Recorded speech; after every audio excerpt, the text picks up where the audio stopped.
Ya, dunia kerja terkadang penuh dengan kejutan dan aktualisasi hidup bisa terpenuhi. Oleh karena itu, PHK dengan segala bentuk ibarat pencuri yang bisa beraksi kapan saja. Setelah PHK, seketika hidup laksana jungkir balik. Lantas bagaimana strategi menata hidup usai terpukul PHK? Sudah bersama saya melalui sambungan virtual Safir Senduk, perencana keuangan. Selamat pagi, Mas Safir. Selamat pagi, senang sekali bisa ketemu. Iya, Mas Safir, apakah benar ya setelah terkena PHK seketika hidup kita ini seperti jungkir balik? Iya, PHK membuat seseorang yang pertama dia merasa apa ya, dia biasanya ada pekerjaan, kemudian tiba-tiba yang dia lakukan tiba-tiba loh kok nggak ada pekerjaan.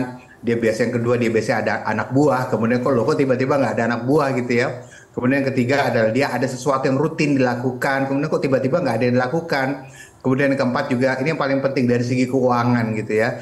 Dia tadinya dia punya penghasilan, kemudian dia merasa, waduh, ini akhir bulan ini saya tidak akan ada penghasilan. Apa yang harus saya lakukan? Dan yang juga yang paling penting adalah bagaimana saya bisa membayar pengeluaran-pengeluaran saya. Itu yang biasa dipikirkan oleh orang yang baru saja di PHK. Dan ini sesuatu yang kurang menyenangkan untuk dialami lah. Iya, pastinya rutinitas hidup kita akan berubah secara total ya begitu. Dan ini agar PHK Betul. tidak mengubur masa depan pekerja, seperti apa yang harus dilakukan untuk meneruskan hidup?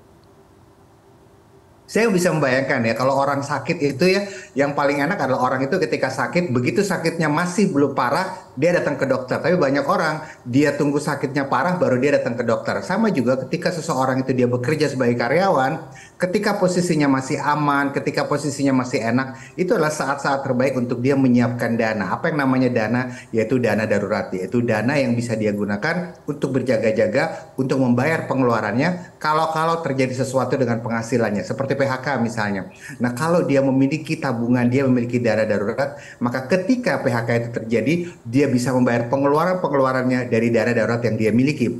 Masalahnya adalah banyak karyawan yang ketika dia bekerja dia tidak menabung lebih banyak, dia malah boros, dia menghabiskan uangnya untuk membeli barang-barang untuk mendapatkan validasi dari orang sekitarnya bahwa saya hebat loh, saya jabatannya ini, saya jabatannya itu, saya punya barang-barang bagus, sehingga ujung-ujungnya dia tidak menabung, dia tidak menyiapkan dana darurat. Ketika dia di PHK, dia tidak ada dana sama sekali dan barulah dia datang ke saya nanya ini apa yang harus saya lakukan, saya nggak punya dana. Saya bilang, wah, waktu masih bekerja seharusnya dia siapkan tabungannya. Jadi yang pertama yang harus dipersiapkan adalah buat Anda yang posisinya saat ini kebetulan pekerjaannya masih aman, menabung sebanyak mungkin, siapkan dana darurat sebanyak mungkin. Itu yang pertama. Kemudian yang kedua adalah ketika seseorang pada saat ini sudah di PHK, tapi kebetulan dana daruratnya itu belum dia siapkan, maka biasanya ada yang namanya pesangon PHK yang dia dapatkan dari perusahaannya. Ini mungkin bisa dimanfaatkan. Dan yang ketiga adalah ini mungkin saya tidak begitu suka. Beberapa orang ada yang melepas aset-aset konsumtif yang dia punya. Dia lepas satu-satu, dia jual sedikit-sedikit. Sehingga apa? Daripada barang tersebut nganggur di rumah, lebih baik dilepas jadi uang dan itu bisa digunakan untuk membayar pengeluaran-pengeluarannya ke depan. Baik Mas Safir, ini kami ingin menggali lebih dalam terkait dengan dana darurat. Tadi Anda menyebut kita harus menabung sebanyak mungkin untuk dana darurat ini, tapi sebenarnya seberapa banyak yang harus kita tabung untuk bisa cukup ya dana ini untuk keperluan darurat tersebut? Ada banyak sekali teori-teori yang mengatakan bahwa dana darurat harus sekian, dana darurat harus sekian, dan lain sebagainya. Banyak orang mengatakan bahwa semakin aman pekerjaan seseorang, maka semakin sedikit sebaiknya jumlah dana darurat yang dia miliki. Sebagai contoh misalnya, ada orang memiliki dana darurat sebesar 2 bulan pengeluaran bulanannya atau 3 bulan pengeluaran bulanannya. Jadi kalau pengeluaran bulanan seseorang adalah katakan 5 juta per bulan, itu pengeluaran bulanan dia untuk satu keluarga ini misalnya saja 5 juta per bulan, maka dana darurat yang sebaiknya dia miliki adalah mungkin 2 atau 3 bulan pengeluaran bulanan tersebut, yaitu 10 sampai 15 juta. Dan tentunya angka rupiah ini bisa makin besar kalau pengeluaran bulanannya makin besar. Nah, ini ada yang bilang 2 3 bulan, ada yang bilang 4 bulan. Dan saya selalu bilang semakin berisiko pekerjaan seseorang, misalnya mungkin dia freelancer atau dia punya usaha sendiri, maka jumlah kalinya, jumlah bulannya lebih banyak. Mungkin tidak hanya 2 3 bulan, tapi mungkin 4 atau 5 bulan seperti itu. Nah, cuma di masa pandemi seperti kemarin, mungkin kalau angka 4 5 bulan itu agak sulit, ya paling tidak 2 3 bulan pengeluaran itu itu sudah cukup oke saya pikir. Baik, ini dana daruratnya harus kita tabung minimum 2 hingga 3 bulan begitu ya, Mas Safir. Nah, jika kita Betul. masih memiliki sisa tabungan dana darurat, seperti apa gaya hidup yang diterapkan agar bisa hidup hemat sebelum mulai mencari pekerjaan baru? Nah, saya selalu katakan bahwa ketika seseorang itu jaya, maka itu biasanya menjadi saat-saat seseorang itu tidak belajar. Seseorang belajar ketika dia sedang jatuh. Jadi ketika seseorang mengalami PHK, dia tidak punya penghasilan, dia bisa diibaratkan secara ekonomi mungkin dia sedikit jatuh, sehingga dari situ dia biasanya dia belajar. Tapi ketika seseorang itu mendapatkan penghasilan, kondisi pekerjaannya aman dan lain sebagainya, biasanya seseorang itu tidak belajar. Jadi apa yang harus dilakukan ketika saat ini seseorang itu sedang jatuh, apa yang harus dia lakukan dengan pengeluarannya? Tentunya dia harus bisa menyesuaikan gaya hidupnya. Dia harus bisa menyesuaikan pengeluarannya, fokus pada pengeluaran-pengeluaran yang memang dibutuhkan, yang memang sudah dirasa cukup. Kemudian dia bisa menunda dulu keinginan-keinginan dia. Itu yang pertama. Kemudian yang kedua adalah kalau pada saat ini orang tersebut memiliki cicilan utang, maka yang harus dia lakukan adalah dia harus negosiasikan kembali cicilan utang tersebut. Apakah mungkin cicilan utangnya bisa diperkecil ya? Misalnya tadinya dia bayar 100%, dia bayar 50% atau cicilan utangnya diperkecil walaupun jangka waktunya jadi lebih panjang, nggak apa-apa. Dengan demikian dia bisa punya sisa yang lebih banyak untuk membayar pengeluaran-pengeluaran dia yang lain. Kemudian hal ketiga juga yang mungkin bisa dilakukan kalau dia pada saat ini posisinya sedang di PHK adalah dengan melepaskan atau menjual barang-barang yang menurut dia tidak ada gunanya di rumah. Dia pernah beli alat olahraga misalnya, tapi ternyata alat olahraganya nggak pernah dia pakai lagi. Ya sudah, lepas saja, jadikan uang saja. Daripada barang tersebut nganggur di rumah, lepas saja, jadikan uang, dan uang itu bisa dia gunakan untuk membayar pengeluaran-pengeluarannya ke depan sampai nanti dia bisa dapat pekerjaan berikutnya dan dapat penghasilan yang baru lagi. Baik, Mas Safir, ini adalah beberapa masukan ya yang mungkin bisa mulai diterapkan begitu. Nah, banyak pengusaha sukses yang mulanya sebenarnya adalah karyawan dan juga berhenti dari pekerjaannya. Apa tanggapan ataupun pengalaman Mas Safir sendiri seperti apa? Nah, banyak orang membuka usaha itu tidak dalam keadaan sedang jaya-jayanya gitu ya. Banyak orang membuka usaha karena dia terpaksa. Dia terpaksa karena dia baru saja di PHK mungkin. Dia terpaksa karena kalau dia tidak punya usaha sendiri, dia tidak punya penghasilan ya. Walaupun saya selalu bilang gini, sebetulnya saat terbaik membuka usaha adalah ketika dia sedang aman. Dia masih bekerja sebagai karyawan, dia buka usaha. Itu saat terbaik. Kenapa? Karena dia bisa menjalankan usahanya tanpa perlu ditekan oleh target. Tanpa perlu merasa punya pikiran, saya harus jualan. Karena kalau nggak saya nggak ada penghasilan gitu. Dia bisa fokus mengembangkan idealismenya. Tetapi ketika dia mengembangkan usaha atau membuka usaha baru saja ketika yaitu dia di PHK, dia ada tuntutan untuk nih kalau bisa ada penjualan yang besar dong bulan ini. Saya harus bisa ada penjualan yang besar dong bulan ini, bulan depan bisa lebih bagus lagi. Kenapa? Karena kondisinya dia sudah sangat perlu gitu ya. Jadi kalau saya bilang adalah kalau Anda saat ini posisinya pekerjaan Anda masih aman-aman saja, buka usaha dari sekarang. Jangan nunggu ketika Anda di PHK atau Anda tidak punya pekerjaan. Tetapi ketika Anda tidak punya pekerjaan, posisi Anda di PHK, kemudian Anda baru buka usaha, itu mungkin agak sedikit berbeda aturan mainnya, tapi buat saya tetap jauh lebih baik daripada tidak sama sekali. Kemudian hal kedua juga harus dilakukan adalah pertimbangkan usaha-usaha apa saja yang bisa dilakukan tanpa modal besar, tanpa mempertimbangkan modal besar.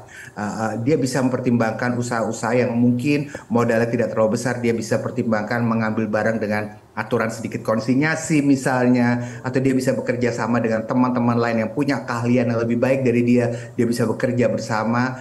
Kemudian juga yang perlu dipertimbangkan adalah kalau dia belum pernah buka usaha sama sekali, pilih usaha-usaha yang mungkin frekuensi penjualannya cukup kencang walaupun margin untungnya tipis-tipis gitu ya. Daripada mungkin dia buka kantor konsultan ini atau konsultan itu yang mungkin nunggu kliennya lama sebulan sekali gitu, walaupun begitu ada klien datang penghasilannya besar, tapi ketika nunggu klien datang karena kliennya belum datang-datang, semangatnya udah turun duluan.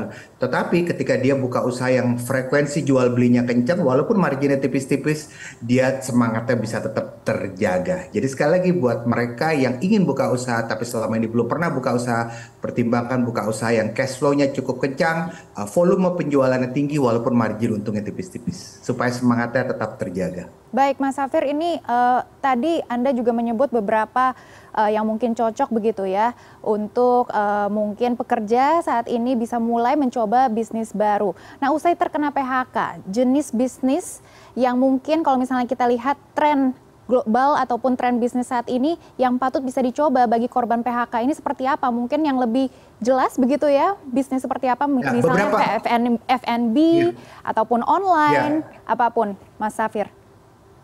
Beberapa pertimbangannya adalah yang pertama adalah kalau kita bicara F&B itu adalah bisnis yang mungkin secara keahlian ya banyak orang punya keahlian mempersiapkan produk yaitu berupa makanan ya.